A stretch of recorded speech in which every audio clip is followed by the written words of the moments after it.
বিভূতিভূষণ বন্দ্যোপাধ্যায়ের বাড়ি দেখার পর আমরা চলে গিয়েছিলাম রামকৃষ্ণ মঠ।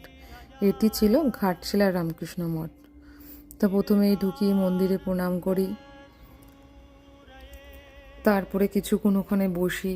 বেশ ভালো লাগে এই জায়গাটায় গেলে, সেটা আমাদের এখানের হোক কি ওখানের, সম্পূর্ণ পরিবেশটাই ওখানে আলাদা। তাই সেই অনুভূতিটা নিচ্ছিলাম।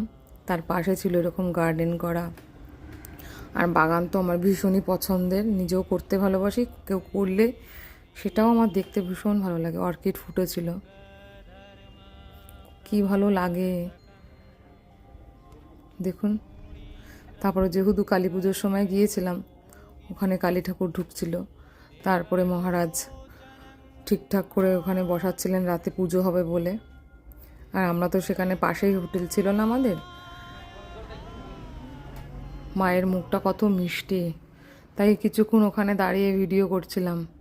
যে পুজোতে তো থাকতে পারছি না, তো দাঁড়িয়ে দেখে যাই একটু।